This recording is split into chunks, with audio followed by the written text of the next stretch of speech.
starting off another one of the fan fictions from the same person who made the Bakugo one I'm working on now. But instead, it's Hawks. Like, everyone loves Hawks. Hawks is just amazing. He is so cute, and as I'm going to be doing him. Let's get on to it. You felt your heart beating immediately, looking down at your drink, sitting alone at the bar. First off, you can't believe you got in a club. You're a first year at UA. Well, folks, that's a power of makeup and a good push-up bra, FC heels, and a black dress. You were nervously and slowly drinking a blue alcohol drink, and some easy guy brought you. Staring down at it, of course, if you had ordered it, they would have asked for an ID and would have gotten in trouble with UA and the law. You tried getting you to dance with him, but you excused yourself to go to the bathroom when you really went to the other side of the bar section to be alone.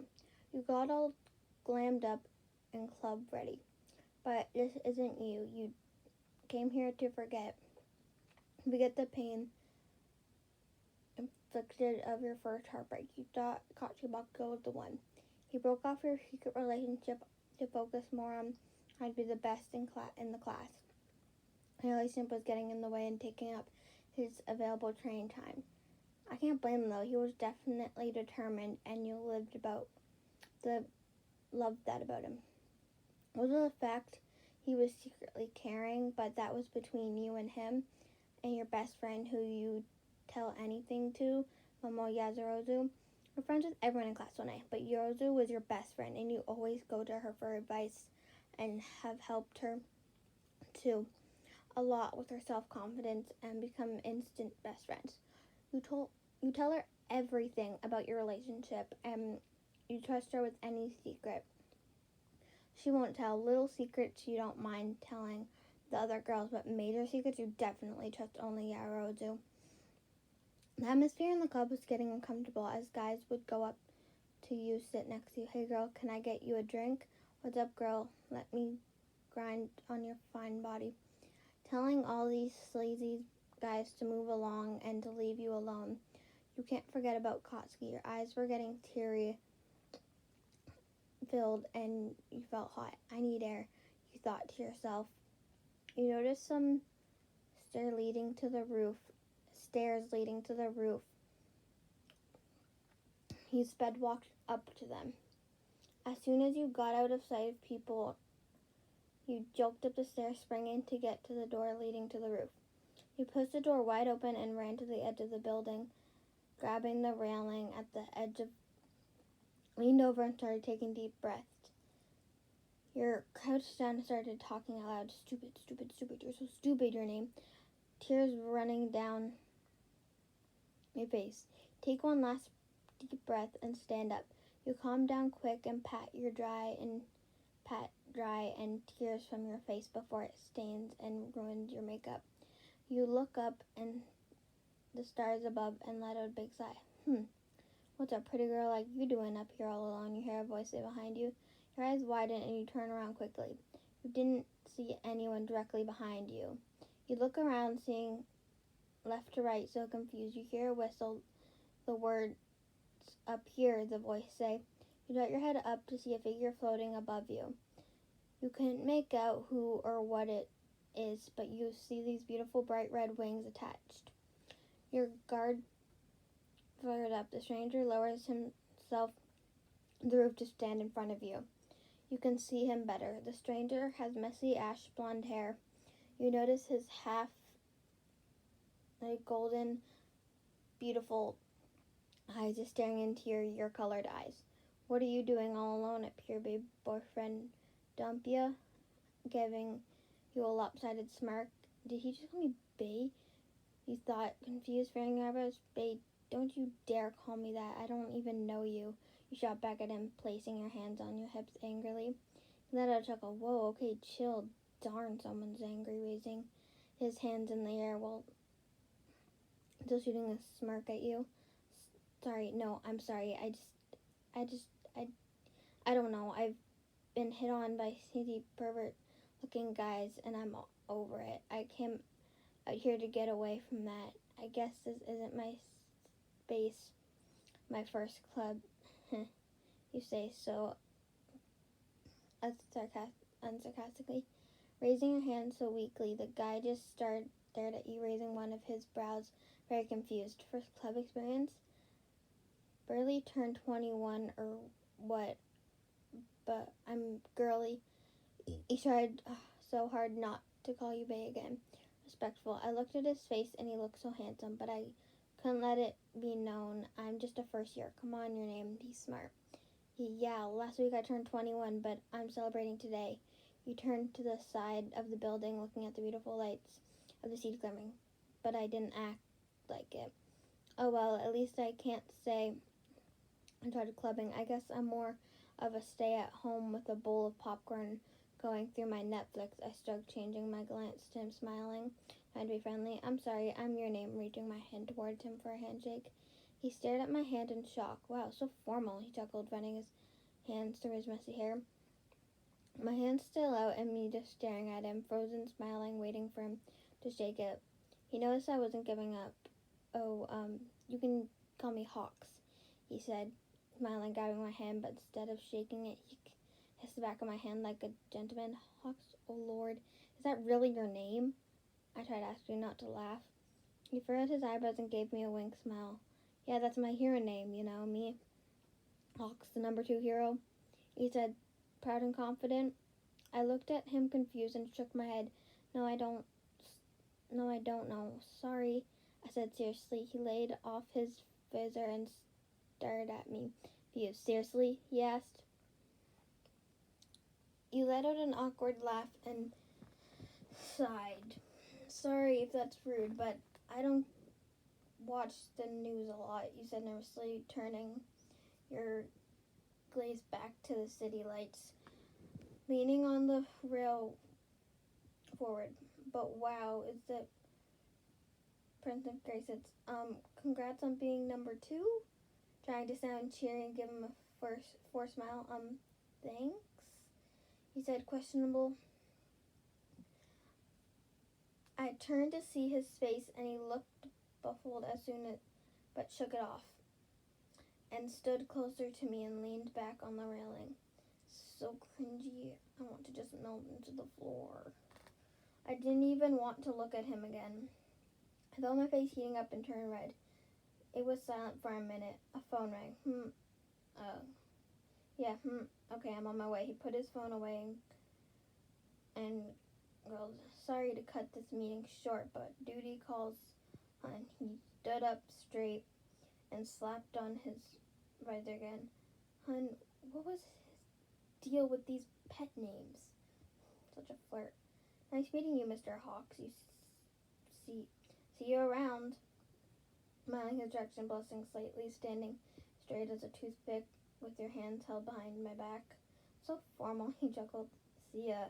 He stepped on the edge of the building, stepped off, turned his head to me while flying off, and shot a wink at me.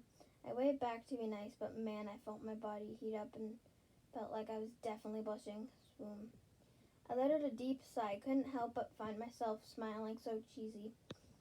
I couldn't get his smile out of my mind. I jumped off the edge of the building and floated down slowly using one of my quirks. When I got to the ground, I walked to the bus station, which was down the street. I needed to get home. My quirk is I can turn my energy into power blast from my hands. I can also fly, but it eats up all my energy quick. I'm still training, remember? I'm just a first year. I can move super fast and sense energy from others. Okay, I'm a sauna-like person, but one drawback, it's hard to fight in a city setting, destroying so much. So my strength is motion setting and open fields, but I'm still trying to control myself. It was a bit after 11:30 p.m. and I made it back home to my foster parents. They didn't care much about me. They applied for a baby, which the foster system, but instead of writing a 16-month child, they got a 16-year-old girl.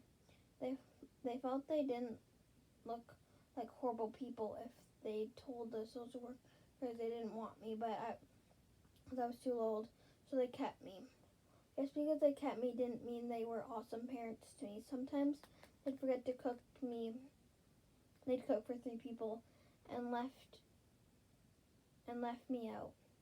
They didn't care if I went out or with people who, just as long as I didn't bring anyone home after 9 p.m. and disturb their sleeping time. I left my window on the second floor open a bit. Once I got home, I flew to the second story, pissed my window up. I got in, I flew over on my bed and poked my phone out.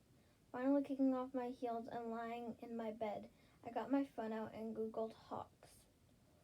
I do want to become a hero, but I don't watch the news to keep much or keep up with who's who. But to my surprise, he wasn't lying. Wow, he's so handsome.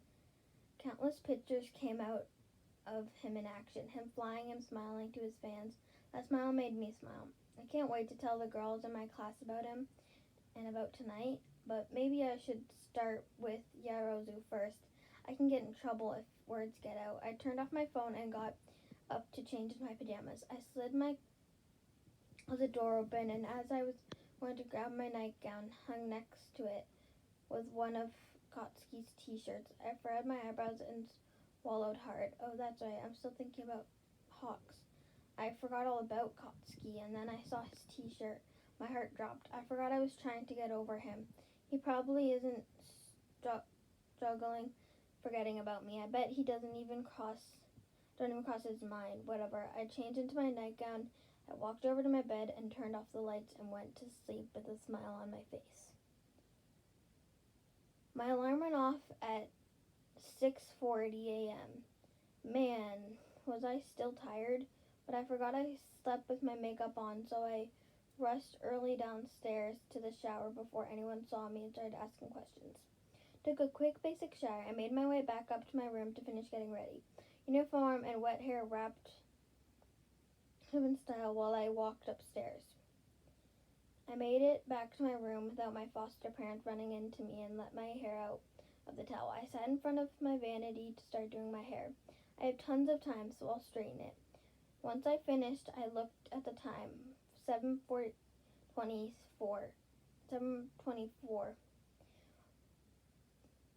a.m.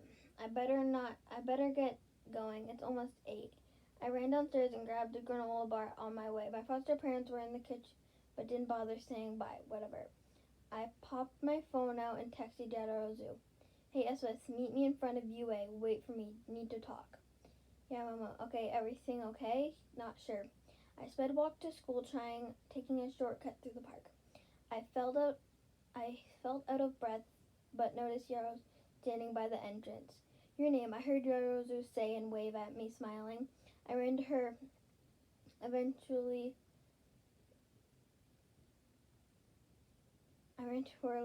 Momo, I exclaimed. She looked at me, very confused. Is everything all right? What's wrong? She asked me with a concerned look on her face. I stared at her, smiling so big with my hands holding both my shoulders. Your name, what's the matter? Why are you staring at me like that? She asked, looking at me a bit suspicious.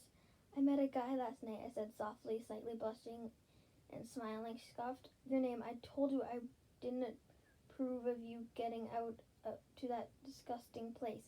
But here you are. But being your best friend, I support you. But now you're starting, you met a guy. Does he know you're underage and first year here at UA? He exclaimed, not even looking at me. She had her freaking eyes closed. Well, no, I said so quietly and looked down on her hips. No, he doesn't know I'm underage or a first year at UA. In fact, he thinks I'm 21, I said, slightly smiling cringely at my answer. What? She yelped with her eyes growing so wide. I scratched and held my fingers in my mouth and sighed her to keep it down. I told him I was 21. I mean, he believed it, I think. He called me Bae and Hun. I tried proudly, but hearing it out loud made me just scratch my face. I face-planted myself. Yarozu, I'm an idiot. I went out in a skin-tight dress showing off my boobs, and I had a full face of makeup. I looked so different, and he said he's the number 2 hero, I said sadly. Number 2 hero? Wait, you meant Hawks? You flirted with Hawks? He exclaimed, putting one hand on her head. I pressed my lips. I couldn't say I flirted. I talked, we talked, but just for a tiny bit. Then he jumped off the roof to go somewhere. I assured her that nothing happened. I mean, I told her I hated the club scene either way. Oh, your name? That's fantastic to hear. So you won't be doing that again? Your name, she said while holding my shoulder. I looked at her concerned look. I can tell it bothered her, and she just tried to keep it my way for making a stupid mistake. No, Momo, I won't be going out like that again. I just thought if I went clubbing, finding myself with strangers and other guys, it's all about, I said sadly, looking down, fighting back the tears.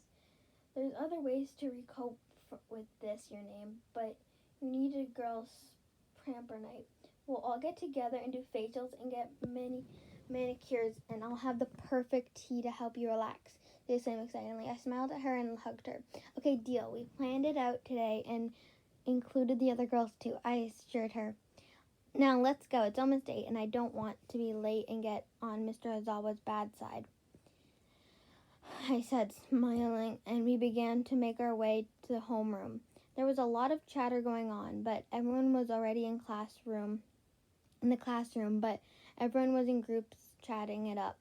We went to Yazurozu's deck. We sat down and I stood with the rest of the girls. They began chatting about a quiz we had today. They all sounded nervous, but I blanked out mid-conversation. I looked out the window next to the desk and stared at the sky. While staring at the sky, I swear I thought I saw red wings at the distance flying across my view, but barely noticeable. Just reminded me of my meetup with Hawks. I hope I see him again. 7:55 a.m. I should make my way to my desk. I walked away from the group I walked in with. I low-key hated my seat. I sat next to Migu up front. I didn't hate her. I hated that behind her sat Kotsky. Anytime I turned to talk to her, in my vision, I could slightly see him. Whatever, the bell rang, and on time, Mr. Ozawa slid the door open, half limited grumpy voice. Everyone take a seat, he said. Everyone already seated looked active and sat up so straight. We're postponing the quiz today, he announced. Yay, everyone cheers, raising their arms in celebration. Quiet down, I'm not done, he snapped while his hair began to stand up and his scarf began to flow. Scary Ozawa. Everyone calmed down and quieted down. We're postponing it, a rare cure, but we have a guest today to help with explaining what's next. Ozawa started while eyes the door. Come in already, Ozawa said, turning his face towards the door. The door slid open and my heart dropped. It's him. He came in walking. He walked in, scanned the classroom, and class smiling. Hey y'all future heroes. Hope you all are ready for today. Don't be afraid to ask me questions. I'm here for you all today.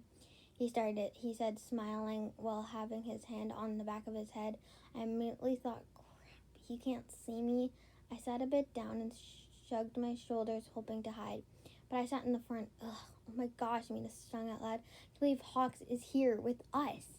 He's so cute, her said towards me. We can tell the excitement in her voice. I turned to face her with a smile. Yeah, smiling, I said, but I was instantly panicking. He stood in front of the class wearing his tan jacket and his visor. Well, his hero costume. He kept smiling at everyone. We hadn't made eye contact yet. Okay, good. Maybe he won't remember me. So this is actually big news for you first years. He began staring at it with his hands once together in front of him.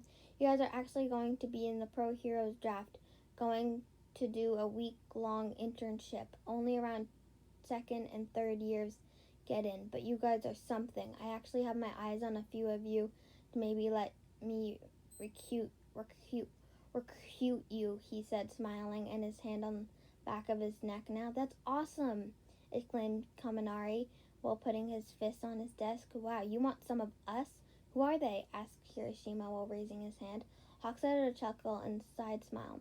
I'm not going to say exactly who, but after seeing these three at the sports festival, all I can say is I hope they can come be my interns. Staring in the middle of the class. Wow. Oh wow, 3 of us? They exclaimed. Just say who. It's killing me now, Mina whined while sitting back on her chair. I don't want to put them on the spot, but I will say this. I see a lot of potential in this class, he exclaimed, giving off a big smile. The class groaned. Can't say I wasn't curious too. I wanted to know who. The bell rung. Everyone started packing up their stuff. He turned to his right and we made eye contact. He smiled at me, but then his stare went blank. He made his smile went away. I felt uncomfortable and looked away. And I put my binder in my bag and started to pick up. Ozawa went up to him and noticed his daze. You okay there? He muttered. Hawks blinked hard and gave a nervous smile at him. Of course, Eraser, just lost in thought, he chuckled. I was packing up my bag when Hunter turned to me. Isn't he so dreamy? She exclaimed. I looked at her, blushing slightly. I suppose, yeah, I said back to her. I heard a scoff from the desk behind her. I turned and Kotsky rolled his eyes, had a grumpy look on his face, and got up to go with Kirishima and Kaminari. I let out a sigh. At least I didn't break into tears seeing him. That's a long sigh. Is all this stressing you out? I heard a voice say close by. I turned forward and there he was, in front of me and hurriedly. Hawks, you okay? You didn't answer, he said, staring at me with his golden eyes. Hurriedly nudged me. I glanced at her, comforted, but then turned back to Hawks. Oh, what? I stuttered out. I felt my body get hot, of somewhat how nervous. I was with him in front of me. You have quite a good amount of offers, your name. He smirked. You know my name? I asked nervously. Crap, he remembers me? Yeah, me and, the whole city know your name, third place. Then smiling. Of course, third place in the sports festival. And the one with the second most offers behind Todoroki. Don't overthink things. Go with your gut on choosing. Any agency would be lucky to get you, he said, smiling, and he turned to talk to Ozawa. Idiot, I heard Kotsky say very low. I turned around and saw him glaring at Hawks. I got the papers off the list of names and gave me offers. I scanned through them quickly. Luckily, they were in alphabetical order. I went to the page with H. I squinted and got the paper Choose My Face, and I saw it. I was one of the 3. Hawks sent me an offer for the internship. A smile so big came onto my face it was impossible to hide. I looked up. Hawks was still talking to Ozawa, but he looked my direction and smiled back at me. I got up and got my bag and went out the door. I couldn't believe it. I would be a fool to not pick him for my internship. We all gathered at the train station where Ozawa was giving us final words. Before we set off for a whole week, make sure you're kind your members with the other heroes during your internship, Ozawa muttered to us. Yes, sir, the class replied in unison. Then we all went our separate ways, everyone turning and going to their train. Your name, let's go. We will be needing to go to train 1G to get to Kasumi, classmate Tokoyami said. Right, let's go so we can get good seats. You replied, smiling, and both started making your way to your train. You and Tokoyami were so excited to have been chosen for a week-long internship with Hawks. As we boarded the train and found window seats, we sat across from each other. Nervous? I asked Tokoyami. Rather than feeling nervous, I am looking forward to learning a thing or two from a pro hero, he stated while looking out the window. Are you? He asked, looking at me. I looked down, fiddled my thumbs together, Of course I am nervous. I couldn't help but have a flashback of the night we accidentally met. It gave me so many butterflies, but Tokoyami can't know that. A wee bit, I giggled out, smiling, holding my stomach. Don't be. It'll be a learning experience, but I'm sure he will guide us in the right direction, he said, smiling and clutching his fist in the air. I never really talked to him, but he is so positive. I laid my head against the window. I felt the vibration on my head. Eventually, that got me sleepy. I put my head back and closed my eyes. I fell asleep. I felt tapping on my shoulder. Your name, wake up, your name, I heard a voice say. I opened my eyes. It was so bright. I rubbed my eyes and adjusted to the light. I looked at the blue in front of me. It was Tokoyami. What? I mumbled, squealing at him. We're here. We have to get going.